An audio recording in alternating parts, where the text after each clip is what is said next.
సినిమాయ నమః. నేను mister B. నా మాట సూటిగా ఉంటది, మ్యాటర్ క్లియర్ గా ఉంటుంది. మీరు చూస్తున్నారు mister B channel. Welcome to Monday test. ఈ వీక్ మండే టెస్ట్ లో కూడా సర్ప్రైజ్ ఉంది, మ్యాజికల్ సర్ప్రైజ్ ఉంది. గడిచిన వీకెండ్ మండే టెస్ట్ లో కూడా మ్యాజికల్ సర్ప్రైజ్ ని చూసాం, దాని గురించి మాట్లాడుకున్నాం. అది ఈ వీకెండ్ లో కూడా కంటిన్యూ అయింది. అరుదుగా జరుగుతూ ఉంటది, ఇలాగా రెగ్యులర్ గా జరగదు, కామన్ కూడా కాదు. ప్రత్యేకమైన సందర్భాల్లో మాత్రమే ఇలాంటి మ్యాజికల్ సర్ప్రైజ్ కనిపిస్తూ ఉంటది బాక్స్ ఆఫీస్ దగ్గర, ముఖ్యంగా తెలుగు బాక్స్ ఆఫీస్ దగ్గర. గడిచిన వీకెండ్ లో మ్యాజికల్ సర్ప్రైజ్ కి కారణం return of the dragon, Pradeep Ranganathan. అతను చేశాడు జాతర. ఈ వీకెండ్ లో చూసుకుంటే చావా హిందీ డబ్బింగ్ ఫిలిం, అది తమిళ డబ్బింగ్ ఫిలిం, ఇది హిందీ డబ్బింగ్ ఫిలిం.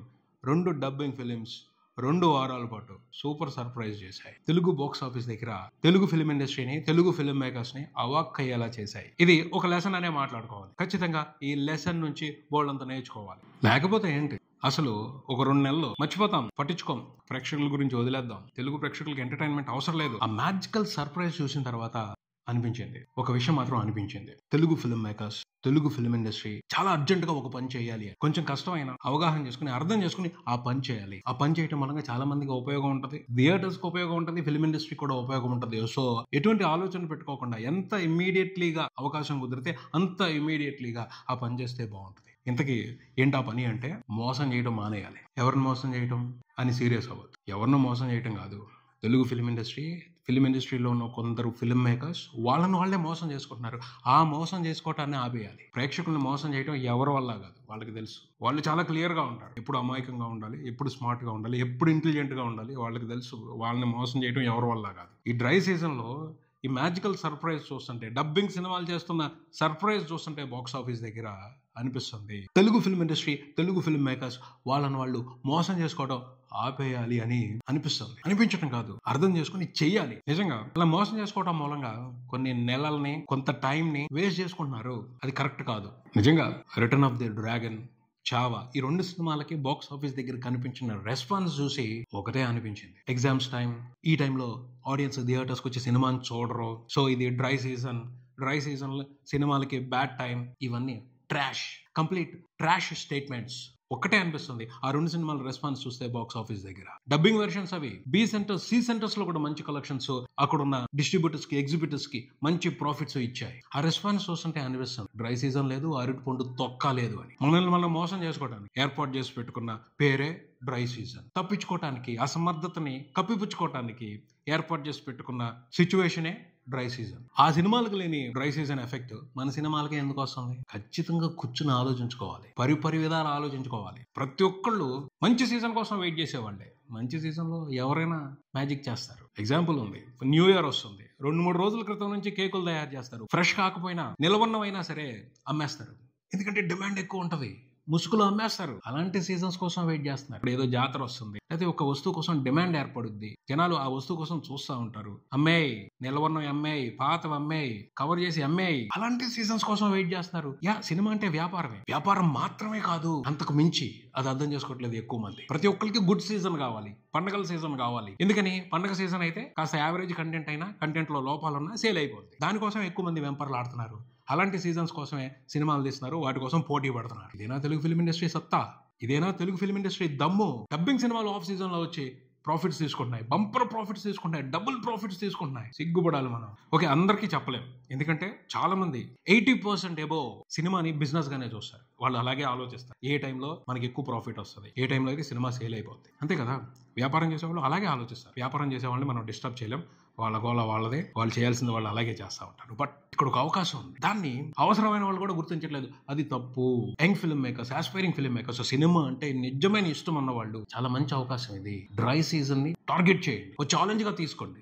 ఈ డ్రై సీజన్ లో మన ఆడియన్స్ ని మనం ఎందుకు మెప్పించలేమని ఛాలెంజ్ తీసుకోండి. డబ్బింగ్ సినిమాలు మెప్పించగలిగింది మనం ఎందుకు మెప్పించలేం అని యంగ్ ఫిల్మ్ మేకర్స్, వాళ్ళు నిరూపించుకోవాలి అనుకుంటున్న ఫిల్మ్ మేకర్స్ ఛాలెంజ్ తీసుకోవాలి. చాలా మంచి అవకాశం ఇది. డ్రై సీజన్ లో సినిమాలు రావు, ఇప్పుడు రిలీజ్ వద్దు అని తప్పించుకుంటారు. ఎప్పుడెప్పుడుకో రిలీజ్ డేట్లు వేసుకుని ఆ రిలీజ్ డేట్లు దొరక్క నానా గందరగోళం పడతా ఉంటారు. వద్దు, ఇకపైన కసి ఉన్న ఫిల్మ్ మేకర్స్ అందరూ కూడా దమ్మున్న కంటెంట్ తీసుకుని డ్రై సీజన్స్ ని టార్గెట్ చేయండి, మిమ్మల్ని మీరు నిరూపించుకోండి. చాలా మంచి అవకాశం, సూపర్ అవకాశం. వాళ్ళెవరో వచ్చి మన ఆడియన్స్ ని ఇంప్రెస్ చేసి ప్రాఫిట్స్ తీసుకుపోవటం ఏంది? మనం ఎందుకు చేయలేము మన ఆడియన్స్ ని డ్రై సీజన్ లో ఇంప్రెస్ ఎందుకు చేయలేము? వాళ్ళని ఆలోచించొద్దు, సాహసం చేయొద్దు, దమ్ముగా ఛాలెంజ్ తీసుకోవాలి, నిరూపించుకోవాలి. చాలా మంచి అవకాశం ఇది. నాకు ఆశ్చర్యం అనిపించింది చావా మూవీ కలెక్షన్స్ చూస్తే, చావా మూవీకి రెస్పాన్స్ చూస్తే. బీసీ సెంటర్స్ లో కూడా ఏంటా రెస్పాన్స్? ఓకే, ఎమోషన్ ఉంది, సెంటిమెంట్ ఉంది, దాని గురించి సోషల్ మీడియాలో బాగా పబ్లిసిటీ జరిగింది. అలాంటి బజ్ మీరు క్రియేట్ చేయండి మీ సినిమాతో. కంటెంట్ బాగున్నప్పుడు ఎందుకు సోషల్ మీడియాలో బజ్ క్రియేట్ అవ్వదు? కంటెంట్ లో దమ్ముంటే ఖచ్చితంగా సోషల్ మీడియా బోల్డంత ప్లస్ అవుతుంది ఏ సినిమాకైనా సరే. చిన్న వెబ్ సిరీస్లకి బోల్డంత రెస్పాన్స్ వస్తుంది సోషల్ మీడియా మూలంగా. పాజిటివ్గా ఆలోచించండి. ప్రతిసారి కాంట్రవర్సీలు చేయాల్సిన అవసరంలా. కంటెంట్ ఇంట్రెస్టింగ్ గా ఉంటే కంపల్సరీ పబ్లిసిటీ వస్తుంది. వివాదాల మూలంగానే జరుగుతాయి కాదు. ఇది ఈ రాంగ్ అపోహలకు వెళ్ళొద్దు. ప్రతి దాంట్లోనూ ఒక అనుమానం వ్యక్తం చేయొద్దు. దీన్నే అడ్డదారులు వెతుక్కోవటం అంటారు. ఓకే, బజ్ క్రియేట్ చేయాలి, ఒక అటెన్షన్ క్రియేట్ చేయాలి, సినిమా మీద ఒక ఆసక్తిని క్రియేట్ చేయాలి. అప్పుడు వస్తారు. ట్రై సీజన్ లోనైనా ఆడియన్స్ వస్తారు. డ్రాగన్ లో ఏముంది కాంట్రవర్సీ? ఏముంది ఆ సినిమాలో కాంట్రవర్సీ? ఎంటర్టైన్మెంట్ ఉంది, నచ్చే ఎంటర్టైన్మెంట్ ఉంది. యూత్ చూశారు, ఎగ్జామ్స్ టైం అయినా సరే యూత్ వచ్చి చూసారు ఆ సినిమాని. సో పాజిటివ్గా ఆలోచించండి. తప్పించుకోవాలని ఆలోచించమాకండి. తప్పించుకోవాలనుకుంటే 100 రీజన్స్ దొరుకుతాయి. ఛాలెంజ్ తీసుకోవాలి అంటే ఒక్క సరైన రీజన్ చాలు, దూసుకెళ్ళిపోతాం ఎక్కడికో. నా ఉద్దేశం అయితే ఇది. రాబోయే ఇయర్స్ లో డ్రై సీజన్ లో తెలుగు సినిమాలు పెత్తనం చేయాలి బాక్స్ ఆఫీస్ దగ్గర, ఇలా డబ్బింగ్ సినిమాలు కాదు. ఇప్పటికైనా మనం మారాలి, తెలుసుకోవాలి. ఒక మంచి సీజన్ ని, ఒక మంచి టైం ని యంగ్ ఫిల్మ్ మేకర్స్ వాళ్ళు నిరూపించుకోవాలనుకుంటున్న ఫిల్మ్ మేకర్స్ వదులుకోకూడదు. ఏమన్నా ప్రాఫిట్స్ అసలు. Return of the dragon movie ఇప్పటి వరకు చూసుకుంటే 2 తెలుగు రాష్ట్రాల వరకే 20 కోట్ల గ్రాస్ చూసింది, నియర్లీ 10 కోట్ల షేర్ చూసింది. ఆ సినిమాతో బిజినెస్ లో ఇన్వాల్వ్ అయి ఉన్న వాళ్ళు వండర్ఫుల్ ప్రాఫిట్స్ తీసుకున్నారు. అన్ని ఖర్చులు పోను దాదాపు 6 కోట్లకు పైన లాభం. ఒక డబ్బింగ్ సినిమాతో ఇంత లాభం చూడటం అనేది, అది డ్రై సీజన్ లో చూడటం అనేది మామూలు మ్యాజికల్ సర్ప్రైజ్ కాదు. థియేటర్స్ కి ఎంత హెల్ప్ అయింది, ఎగ్జిబిటర్స్ ఎంత హ్యాపీ ఫీల్ అవుతారు. అది వేరే వాళ్ళు డబ్బింగ్ సినిమాలు ఇవ్వటం ఏంటి, మనం ఇవ్వకూడదా ఈ సీజన్ లో కూడా అని ఇక్కడున్న ఫిల్మ్ మేకర్స్ ఆలోచించాలి. కసిగా ఛాలెంజ్ తీసుకోవాలి. చావా మూవీ రిలీజ్ అయిపోయి ఎన్ని రోజులు అవుతుంది? దాదాపు నెల తర్వాత తెలుగులోకి డబ్బై వచ్చింది. అయినప్పటికీ ఆ సినిమాని తెలుగులో చూడాలి అని తెలుగు ఆడియన్స్ ఆసక్తిగా వచ్చారు థియేటర్స్ కి. ఫస్ట్ రోజే వండర్ఫుల్ రెస్పాన్స్ 2 తెలుగు రాష్ట్రాల వ్యాప్తంగా. రెండో రోజునైతే ఫస్ట్ రోజు కంటే ఎక్కువ కలెక్షన్స్ వచ్చాయి. యాక్చువల్ గా అలా జరగదు. ఎందుకంటే శనివారం కంపారిటివ్లీ ఫ్రైడే కంటే కూడా, అంటే ఓపెనింగ్ డే కంటే కూడా కలెక్షన్స్ తగ్గుతాయి. కానీ దానికి భిన్నంగా జరిగింది. శనివారం కూడా అద్భుతమైన కలెక్షన్స్ తీసుకుంది.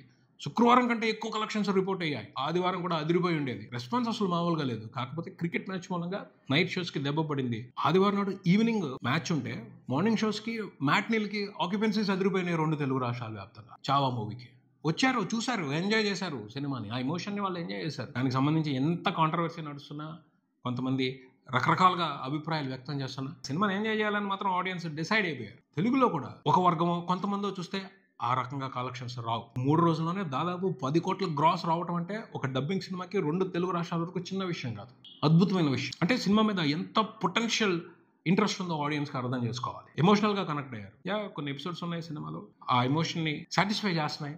ఏదైతే ఎక్స్పెక్టేషన్స్ పెట్టుకుని థియేటర్స్కి వెళ్తున్నారో ఆడియన్స్, వాటిని సాటిస్ఫై చేస్తున్నాయి. అది కావాలి వాళ్ళకి, దాన్ని ఎంజాయ్ చేస్తున్నారు. అందుకని ఇస్తున్నారు బ్రహ్మాండంగా కలెక్షన్స్. 2 రోజులకే సినిమా బ్రేక్ ఈవెన్ కంప్లీట్ చేసుకుని ప్రాఫిట్స్ తీసుకోవడం మొదలు పెట్టింది. ఆదివారం నాడు 2 తెలుగు రాష్ట్రాల వరకు Chhaava Telugu version happy profits ని ఎంజాయ్ చేసింది. సినిమా బిజినెస్ వాల్యూ తెలుగు వరకు చూసుకుంటే 3 కోట్లని టార్గెట్ పెట్టుకున్నారు. 2 రోజుల్లో అయిపోయింది ఆ 3 కోట్ల షేర్. 3 రోజుల తర్వాత చూసుకుంటే 2 తెలుగు రాష్ట్రాల వరకు సినిమా రిపోర్ట్ చేసిన గ్రాస్ 10 కోట్ల కంటే తక్కువ ఉంది. షేర్ చూసుకుంటే నియర్లీ 5 కోట్లు ఉంది. 3 కోట్లు బిజినెస్ టార్గెట్, 5 కోట్ల షేర్, 2 కోట్లు ప్రాఫిట్ కనపడుతుంది పక్కాగా. థియేటర్ మెయింటెనెన్స్లు, ట్యాక్స్లు పోను సినిమాని ఎగ్జిబిట్ చేస్తున్న ఎగ్జిబిటర్స్ కి 2 కోట్ల వరకు ప్రాఫిట్. బంపర్ మ్యాటర్ ఇది. గితాట్స్ వండర్ఫుల్ ప్రాఫిట్స్ ని ఎంజాయ్ చేస్తున్నాయి చావా మూవీతో కూడా. అది ఒక పొటెన్షియల్ కంటెంట్ చేసే మ్యాజిక్ బాక్స్ ఆఫీస్ దగ్గర. అలాంటి సీజన్స్ ని మనం వేస్ట్ చేసుకోకూడదని నాకు అనిపిస్తుంది. యంగ్ ఫిల్మ్ మేకర్స్ ఛాలెంజ్ చేయండి, టార్గెట్ చేయండి ఈ సీజన్ ని. ఎందుకు వదిలిపెట్టేయాలి ఈ సీజన్ ని? ఇంత మంచి సీజన్ ని, ఇలాంటి ప్రాఫిట్స్ ఇస్తున్న సీజన్ ని డబ్బింగ్ సినిమాలకి ఎందుకు వదిలిపెట్టేయాలి? ఆలోచించాలి. ఇదే ఇక్కడికి మరో వీడియోతో మళ్ళీ కలుద్దాం. ఈ వీడియో మీకు నచ్చితే లైక్ చేయండి, మీ ఫ్రెండ్స్ తో షేర్ చేసుకోండి, మీ అభిప్రాయాన్ని కామెంట్ చేయండి, ఈ ఛానల్ ని సబ్స్క్రైబ్ చేయండి. నేను mister B, keep watching mister B channel. Thank you.